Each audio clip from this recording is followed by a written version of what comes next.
morning students. Previous lecture we complete the in phylum Chordata the sea vertebrata. In that vertebrata, first of all vertebrata मध्ये आपण काय केलं, vertebrata मध्ये आपण sea subphylum मध्ये Chordata मधला Chordata मधला subphylum C नंबर 3 नंबरचा बघितला vertebrata. त्या vertebrata मध्ये आपण पहिल्यांदा बघितला अग्रता आणि आता दुसरे डिव्हिजन बघतोय डिव्हिजन मध्ये Gnatostomata.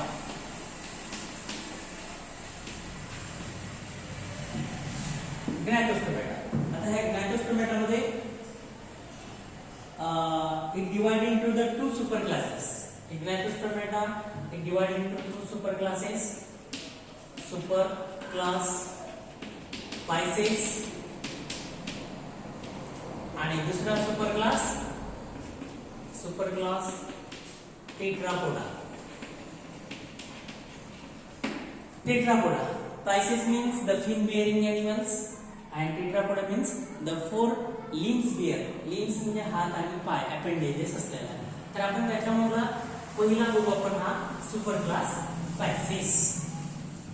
आता सुपर क्लास Pisces बघत असताना आपण त्याची जनरल कॅरेक्टरिस्टिक्स आपली जी काल टेस्ट झाली ते टेस्ट बऱ्याच मुलांनी सोडवलेली आहे. हे लेक्चर नंबर 14वा लेक्चर आहे आणि ते टेस्ट बऱ्याच मुलांनी सोडवलेली आहे. बऱ्याच जणांची जास्त पण मार्क आहेत. तुमच्याकडे तो पेपर सांभाळून ठेवा. ज्यावेळेस कॉलेजमध्ये मागणी केली जाईल त्यावेळेस तो पेपर सादर करायचा.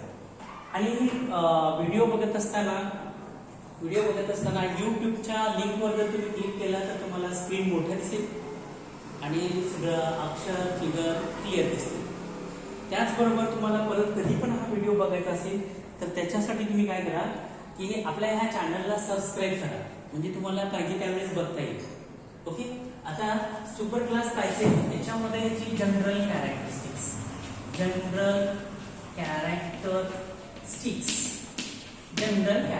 Of the super Pisces. आता जनरल कॅरेक्टरिस्टिक्स बघत असताना Pisces का मतलब होता है फिशेस मध्ये बघत असताना आता आपण प्रत्येक गोष्टीचं बघतो की the study of fishes is called as a ichthyology. Study of fishes is called ichthyology. Study of birds is called orthology. आता आपण पुढे बघणार आहोत बर्ड्स मध्ये ते. तर आता स्टडी ऑफ हा माशांचा अभ्यास करणे म्हणजे त्याला काय म्हणायचं, इस्टिओलॉजी. स्टडी ऑफ Pisces का मतलब फिशेस.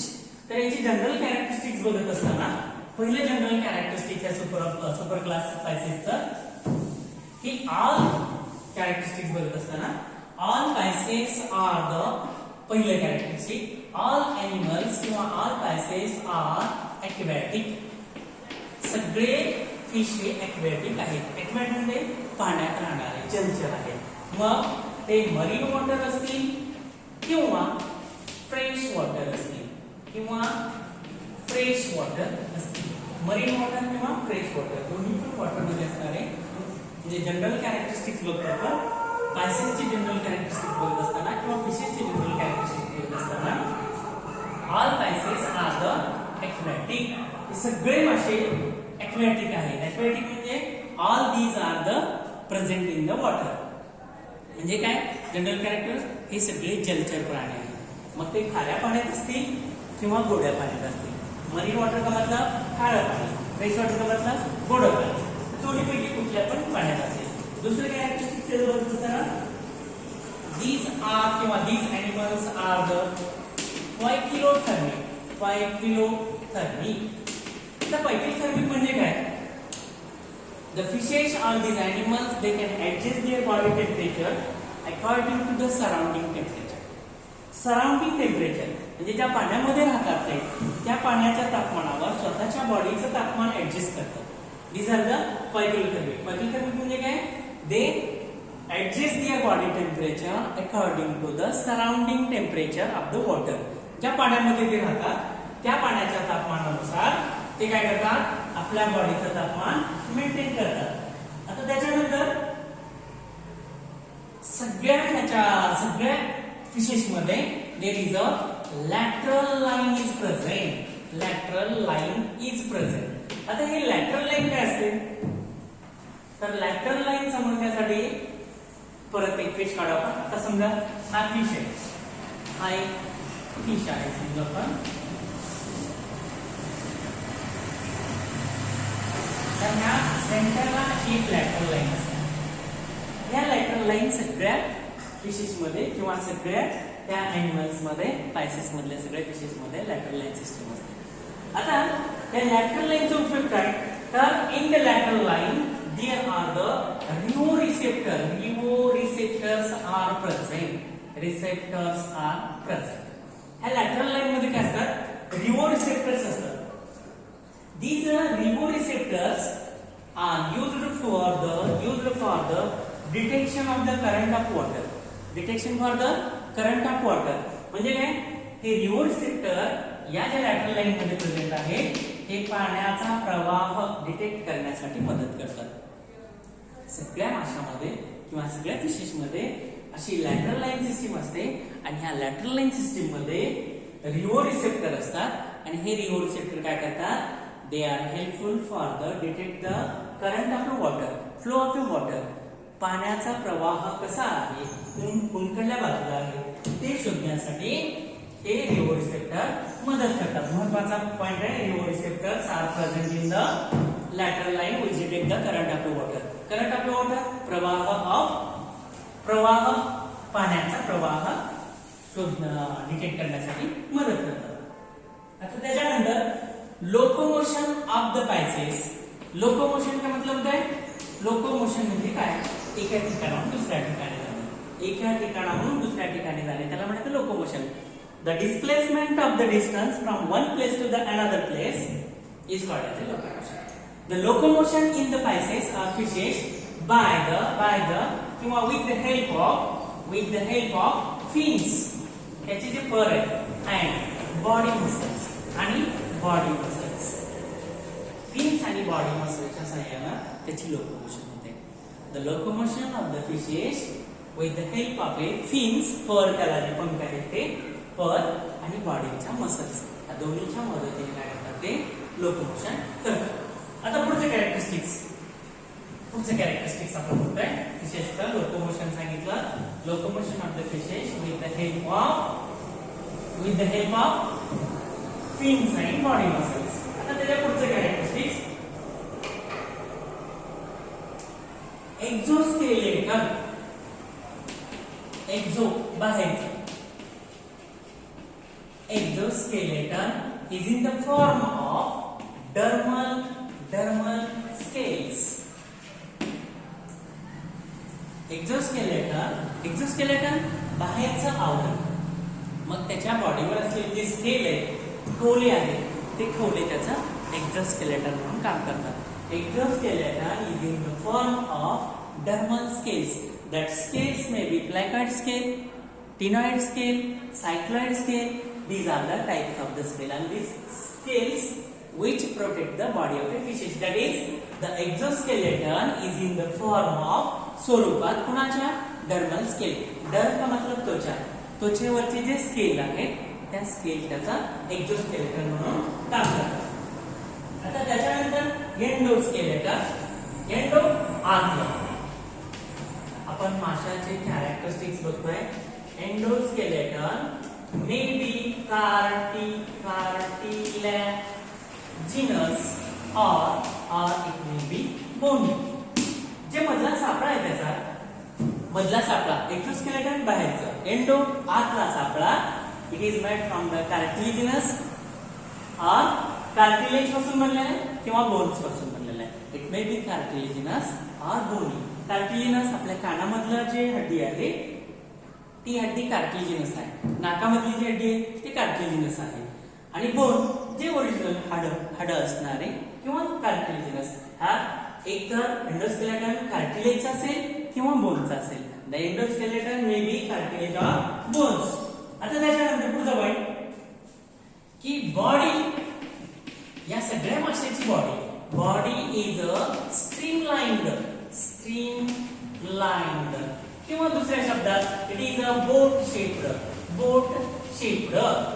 म्हणजे काय, आता बोट काढली, समजा हे दोन्ही बाजूला अशी निमुळती बोट असते, दोन्ही बाजूला निमुळती बोट.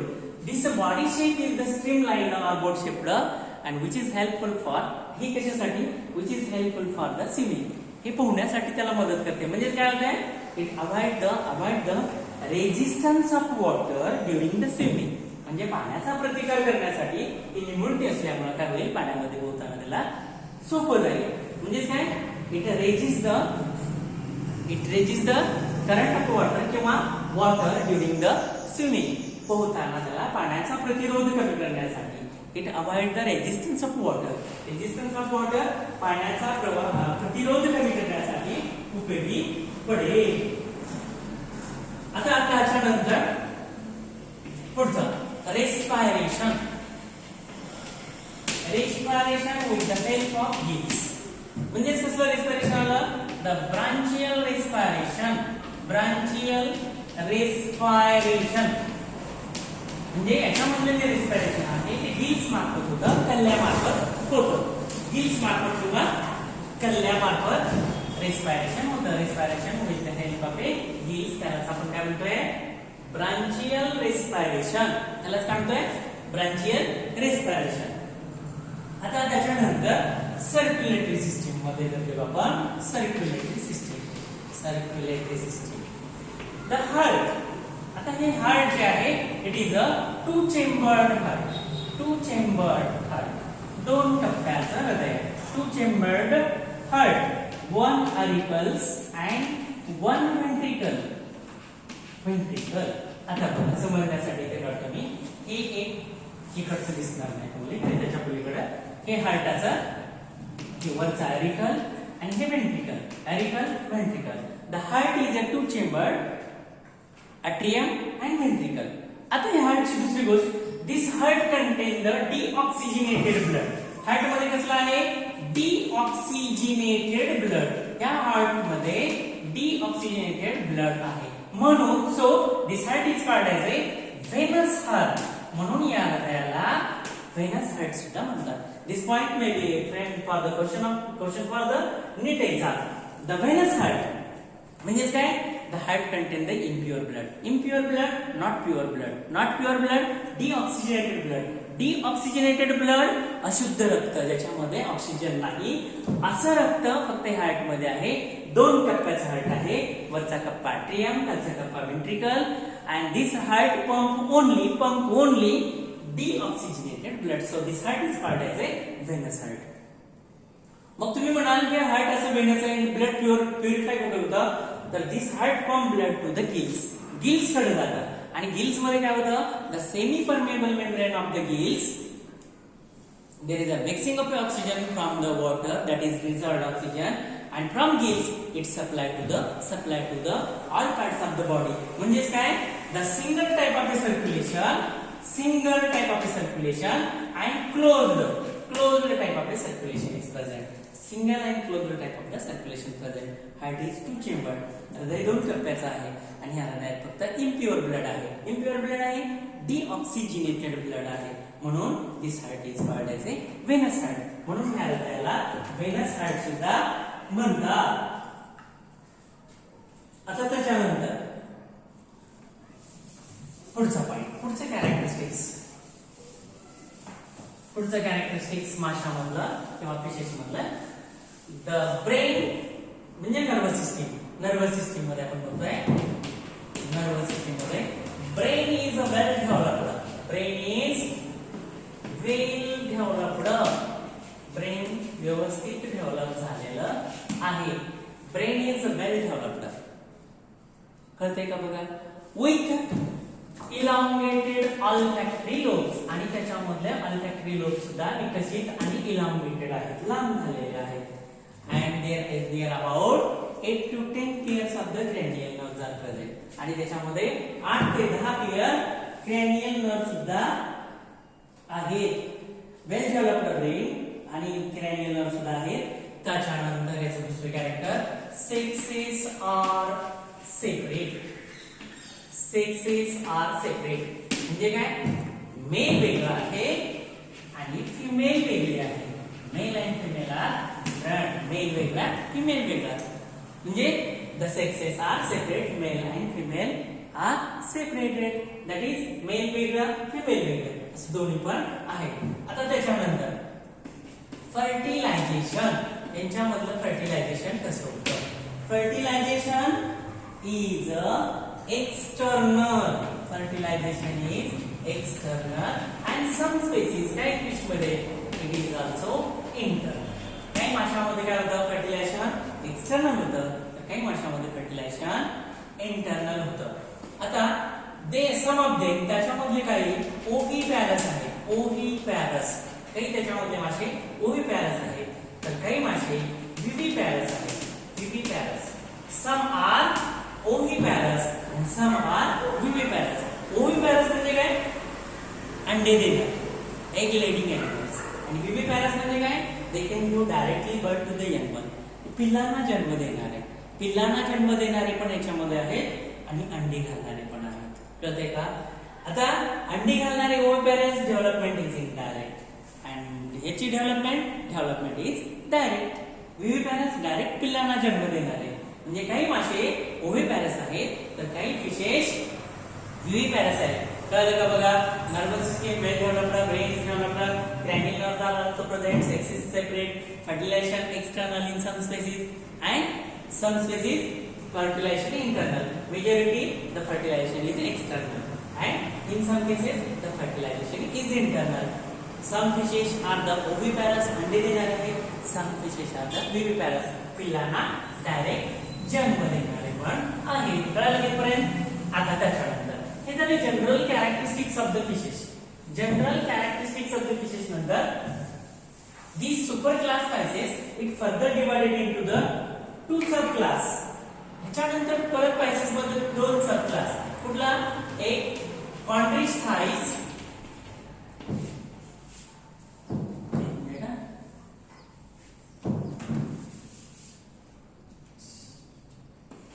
कॉन्ड्रिस्थाइस आणि दुसरा क्लास आहे ऑस्टिस्थाइस. कॉन्ड्रिस्थाइस, ऑस्टिस्थाइस. आता कॉन्ड्रिस्थाइस आणि ऑस्टिस्थाइस. कॉन्ड्रिस्थाइस म्हणजे काय? कार्टिलॅजिनस फिशेस. कार्टिलॅजिनस फिशेस. आणि ऑस्टिस्थाइस म्हणजे काय? दुसरा क्लास बोनी फिशेस. आता कॉन्ड्रिस्थाइस, म्हणजे काय मी सांगितलं? Cartilaginous fishes. आता आपण अगोदर बघितले फिशचे जनरल कॅरेक्टरिस्टिक्स, परत सांगितलं super class Pisces further divided into two sub classes. Chondrichthyes, Osteichthyes. Osteichthyes bony fishes, Chondrichthyes cartilaginous fishes, cartilage असणारे. कार्टिलेज असणारे त्यांचा एंडोस्केलेटन कार्टिलेज पासून बनलाय. जसं आपल्या कानामध्ये कार्टिलेज आहे असं इलास्टिक बोन असलेला. आता याच्यामध्ये आपण एक पॉइंट एकानंतर एक मुद्दे बघू. हॅबिटॅट मध्ये कॉन्ड्रिस्थाइस मध्ये हॅबिट अँड हॅबिटॉट. हॅबिटॅट मध्ये these are the exclusively marine water. म्हणजे हे फक्त खाऱ्या पाण्यातच सापडतात. पहिला मुद्दा कळाला का कॉन्ड्रिस्थाइसचा? these are present only in the marine water. आता दुसऱ्या हॅबिटॅटून काय ते सांगता येईल? these are the carnivorous fishes. carnivorous fishes त्याला दुसरा शब्द these are the predatory fishes. म्हणजे काय? ते मांसाहारी आहेत. म्हणजे काय? दुसऱ्या प्राण्यांना खाणारे आहेत. छोटे मासे असतील किंवा प्राउन्स, क्रॅब्स, मोलस्कन्स सगळ्या प्रकारच्या प्राण्यांना ते खातात. म्हणजे habitat these are the exclusively marine water and these are the carnivorous fishes. that is काय सांगता येईल? that is the predatory काय मतलब होता है? ते दुसऱ्याची शिकार करणारे आहे. आता हा कार्टिलेजिनस फिश समजण्यासाठी काय करतो आपण? हॅबिटॅट मध्ये एक मरीन वॉटर फिशची फिगर काढतो.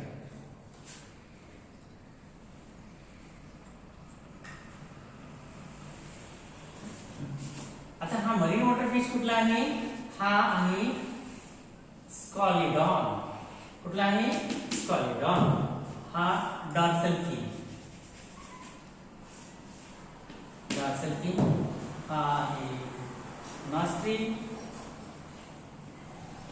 हा त्याचा डोळा हे त्याचं माउथ आणि इथं आहे गिल्स.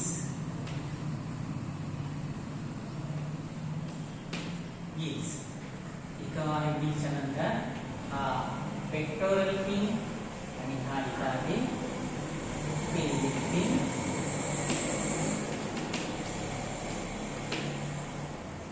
हा आहे कॉडल फिन आणि फिशचं नाव आहे स्कॉलिडॉन. यालाच आपण मराठीमध्ये म्हणतात, हे सॉरी कॉमन नेम आहे dogfish. Dogfish sense of smell याची काय आहे जास्त आहे. आणि हे मध्ये काढलेले dotted line it is a lateral line. Lateral line सांगितलं की सगळ्या माशांमध्ये लॅटरल लाईन सिस्टीम प्रेझेंट असते. लॅटरल लाईन सिस्टीम काय आहे? Lateral line system contain the rheoreceptors and that rheoreceptors detect the current of water, म्हणजे पाण्याचा प्रवाह शोधण्यासाठी उपयोगी पडतात. This is a dogfish on स्कॉलिडा. Dogfish on स्कॉलिडा समजण्यासाठी हे फिश काढला आपण. कॉन्ड्रिक्सची कॅरेक्टरिस्टिक्स बघत आहोत. हा फिश त्याच्यासाठी काढलाय आणि पटकन निकळत. आता स्कॉलिडॉन आहे, याच्यामध्ये बरेच उदाहरण आहेत. स्टिंगरे आहे, इलेक्ट्रिक रे आहे, टॉर्पिडो आहे, त्याच्यानंतर पाईप फिश आहे, सर्फ फिश आहे, बरेच असे मासे आहेत. आपण एक्झाम्पल शेवटी बघतोय. तर याच्यानंतर पुढचा मुद्दा आहे की बॉडी फॉर्म. बॉडी फॉर्म आता मग असे सांगितलं तेच character. Body is a streamlined. Body is streamlined और बोट शेप्ड. दोन्ही बाजूला बॉडी कसे निमुळते आहे. निमुळते असल्यामुळे त्याला पोहताना काय होईल, पाण्याचा प्रतिरोध कमी होईल. द बॉडी इज अ स्ट्रीमलाइन्ड और boat shaped and that boat shaped body or streamlined body is helpful in the swimming. That is, it minimize the resistance of water during the swimming. Swimming करताना त्याला काय होईल की कमी प्रतिरोध होईल. त्याच्यानंतर single dorsal fin is present. हा जो आहे हा डॉर्सल फिन. डॉर्सल म्हणजे वरच्या बाजूचा fin. And there are the two pair of the lateral fin. Two pair असाच पलीकडल्या बाजूला फिन आहे. This is the pectoral fin. And this pelvic fin. Two pairs of the lateral fin. This pectoral fin and pelvic fin. पलीकडल्या बाजूला पण pelvic fin आहे आणि हा pectoral fin पलीकडल्या पण बाजूला आहे. Single dorsal fin and two pairs of the two lateral fins. Then this caudal fin, हा पाठीमागचा जो आहे it is a caudal fin. This caudal fin, हा जो caudal fin आहे it is a heterocircle, not homocircle. homocircle कसा असतो? The homocircle, the two lobes of the caudal fin, म्हणजे समजा हा जर असेल तर असा जर caudal fin असेल that is the homocircle, means two lobes are the same. पण इथं कसं आहे दोन लोब सेम नाहीत म्हणून tail is the heterocircle and this caudal fin it act as a wheel of the steering. म्हणजे त्याला वळण्यासाठी वगैरे स्टेअरिंग सारखा याचा उपयोग होतो. and these all fins, हे सगळे fin जे आहेत it is supported by the cartilaginous ray. मधले जे रे आहेत हे सगळे कार्टिलेज पासून बनलेले आहेत. It is supported by the cartilaginous ray. आता त्याच्यानंतर याच्यामधला एक्झोस्केलेटन. या ज्या माशांचं एक्झोस्केलेटन आहे, एक्झोस्केलेटन हे ध्यानात ठेवा. हा नीटला पण प्रश्न विचारू शकता. It is form in the dermal scale. पण कुठला स्केल? प्लॅकॉइड स्केल. आता हा प्लॅकॉइड स्केल कॉन्ड्रिक्स टाइप्स मध्ये आहे किंवा कार्टिलिजिनस फिशेस मध्ये आहे. तर बोनी फिश मध्ये टिनॉइड स्केल आहे, सायक्लॉइड स्केल आहे. आता प्लॅकॉइड स्केल कसा असतो समजण्यासाठी काढून दाखवतो. दिस इज अ प्लॅकॉइड स्केल. हा प्लॅकॉइड स्केल असतो. The placoid scale, exoskeleton is in the form of a placoid scale. ह्या बॉडीवर सगळे मायन्यूट असे placoid scale बनलेले. Body is covered किंवा exoskeleton is formed in the form of placoid scale. त्याच्यानंतर endoskeleton. मग असे सांगितलं endoskeleton it is made from the cartilaginous endoskeleton आहे. त्याच्यामधले जे हाड आहेत ते कसले आहेत कार्टिलिजिनस आहेत. आता त्याच्यानंतर माउथ इज प्रेझेंट, हे माउथ आहे on the ventral side. Mouth कसा आहे त्याचं व्हेंट्रल साइडला mouth is present on ventral side म्हणजे बॉडीच्या खाली वरची बाजू डॉर्सल बाजू, खालची बाजू व्हेंट्रल बाजू, बाजूची बाजू लॅटरल बाजू. हे लॅटरल लाईन आहे लॅटरल. तर mouth is present on the lateral side. आता त्याच्यानंतर याच्यामध्ये कॅरेक्टरिस्टिक्स अजून की air bladder is absent in the chondrichthyes fishes. Air bladder याच्यावर पण प्रश्न विचारू शकतात नीटला. म्हणजे याच्यामध्ये एअर ब्लॅडर अब्सेंट आहे. अब्सेंट म्हणजे याच्यामध्ये एअर ब्लॅडर नाही. कसं असतं एअर ब्लॅडर हे असं एक ब्लॅडर असतं असं याच्यामध्ये इथल्या बाजूला. तर याच्यामध्ये एअर ब्लॅडर अब्सेंट आहे. म्हणून काय होतं this fishes are constantly swimming in water. Constantly swimming ते सारखं पोहतात, सारखे पंख हलवतात. त्याच्यामुळे काय होतं they do not sink at the bottom. म्हणून ते बुडत नाही, म्हणून ते तळाला जात नाही. त्याच्या उलट बोनीफिश मध्ये एअर ब्लॅडर असतं. एअर ब्लॅडर असल्यामुळे काय होतं आपण पोहताना जसं भोपळा वापरतो तसे याच्या बॉडी मधलं एअर ब्लॅडर काय करतं बॅलन्स मेंटेन करतं. म्हणजे त्याला पोहण्यासाठी मदत करतं. पण हे एअर ब्लॅडर या कॉन्ट्रिस्टाइज फिशेस मध्ये अब्सेंट आहे. Air bladder is absent.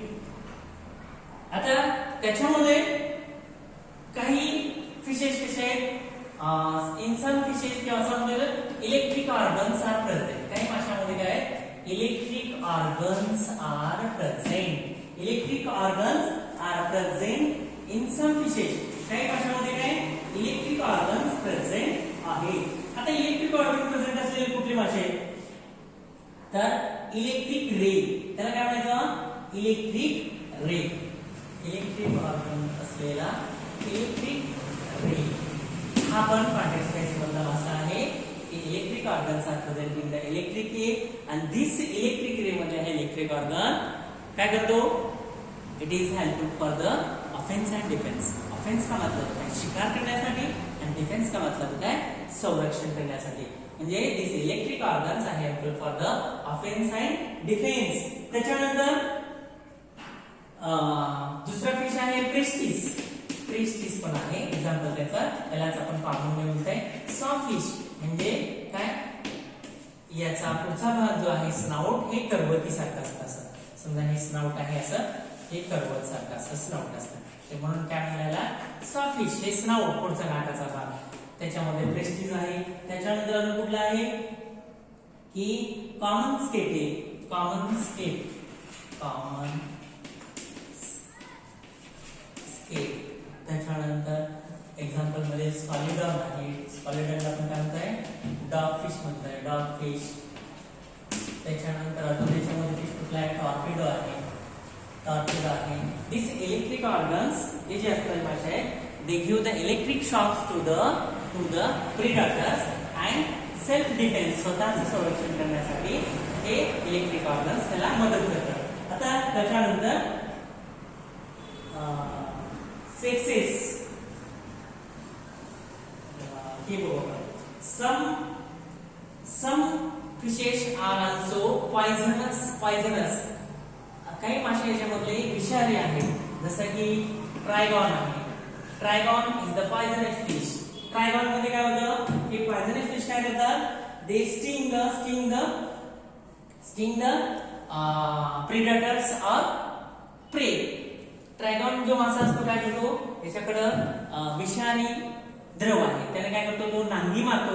कशासाठी एक तर शिकार करण्यासाठी किंवा स्वतःचा बचाव करण्यासाठी.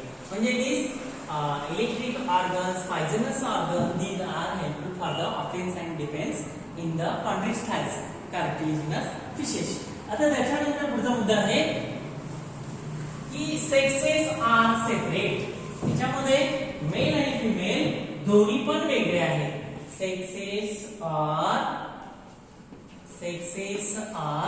सेपरेट. याच्यामध्ये मेल आणि फिमेल वेगवेगळे आहेत. मेल आणि फिमेल वेगळी आहेत. आता त्याच्यानंतर Male has the copulatory organ. Male has the male म्हणतोय मी. Male and female मध्ये male has the copulatory organ. त्या organचं नाव आहे clasper. And this is a copulatory organ present near the pelvic fin. Pelvic fin जवळ असे दोन clasper असतात. It is the copulatory organ present in the male. Male मध्ये हे copulatory organ आहे. एक pelvic fin च्या बाजूला असे दोन एक copulatory organ असतात. त्याला आपण काय म्हणतोय? It is the clasper. It is the copulatory organ present only in the male. Male मध्ये present आहे. Fertilization is internal. Fertilization म्हणजे कसं आहे? Fertilization is internal. मध्ये fertilization होतं आणि development direct and some more most of these त्याच्यामधले most of these बरेचसे मासे त्याच्यामधले म्हणजे majority these are the viviparous species. Majority fertilization internal and many of them majority of these species are the viviparous. बघा मी काय सांगितलं कॉन्ड्रिस्थाइस आपण super class स्पाइसेसची character बघितल्यानंतर त्याच्यामधला सब क्लास बघितला कॉन्ड्रिस्थाइस दुसरा क्लास आहे ऑस्ट्रिस्थाइस. कॉन्ड्रिस्थाइस मध्ये बघितलं की these are the exclusively found in the marine water predatory fishes. त्याच्यानंतर सांगितलं की body form is the boat shaped और स्ट्रीमलाइन द बॉडी त्याच्यानंतर mouth is present on the ventral side. gills are present 5 to 7 pair gills are present and this 5 to 7 pairs of the gills are without operculum. Without operculum म्हणजे याच्यावर असं झाकण नाही. The fins are the dorsal single fin or medial fin and lateral 2 pairs of the lateral fin, that is pectoral 2 fin and pelvic 2 fin.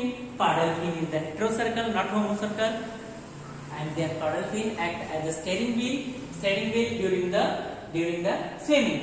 त्याच्यानंतर सांगितलं lateral line is present. lateral line याच्यामध्ये आहे. त्याच्यानंतर सांगितलं की याचे डायजेस्ट सिस्टीम कंप्लीट आहे. Mouth is present at the anterior and at the posterior. त्याच्यानंतर पुढचा मुद्दा सांगितला की circulatory system is a single type of circulation and closed type of circulation. आणि त्याच्याच बरोबर सांगितलं की हार्ट इज ए 2 चेंबर. हृदय त्याचं 2च कप्प्याचं आहे, एक अट्रियम आणि एक वेंट्रिकल. आणि हार्ट मध्ये फक्त व्हेनस ब्लड आहे, म्हणजेच काय इम्प्युअर ब्लड आहे, म्हणून तर हार्टला काय म्हणतात व्हेनस हार्ट सुद्धा म्हणतात. त्याच्यानंतर respiration with the help of gills 5 to 7 pairs of the gills are present. त्याच्यानंतर sexes are separate. Male possesses the copulatory organ. That copulatory organ is the clasper. That clasper are absent in the female. हा clasper female मध्ये absent असतो. तर आपण आता हा super class spices मध्ये काय बघितलं जनरल कॅरेक्टरिस्टिक्स. परत जनरल कॅरेक्टर नंतर super class species divided into the 2 sub class chondrichthyes, osteichthyes. Cartilaginous स्पीशीजची माहिती बघितली अँड ऑस्टियोस्थाइस आपण पुढच्यात असेल बघू दॅट इज बोनी फिशेस. इथपर्यंत कळालं काय? आता हे कळाल्यानंतर काय करायचं याला सगळं लिहून काढायचं याच्या वहीमध्ये. आणि लिहिल्यानंतर काय करायचं की आपण युट्यूबला व्हॉट्सअपला बघत असताना युट्यूबच्या लिंकला क्लिक करायचं. आणि क्लिक केल्यानंतर काय होईल मग युट्यूबवर तुम्हाला हा मोठा स्क्रीन दिसेल आणि मोठ्या स्क्रीनवर हे सगळं पिक्चर लिहिलेलं अक्षर व्यवस्थित दिसेल. आणि तुम्हाला परत काही टेक्निकल अडचण आली काही व्हिडिओ व्हॉट्सअपवरचे गायब झाले तर युट्यूबच्या चॅनलला तुम्ही जर सबस्क्राईब केलं तर तुम्हाला ते केव्हाही बघता येईल. म्हणजे तुम्ही त्याचे जर या युट्यूब चॅनलचे जर सबस्क्रायबर झालात तर अधिक चांगलं तुम्हाला केव्हा पाहिजे त्यावेळेस काढून तो व्हिडिओ आपला बघता येईल. ओके इथपर्यंत कळालं. आता पुढच्या तासाला आपण काय करूया की ऑस्टियोस्थाइस घेऊया, दुसरा क्लास घेऊया पुढचा.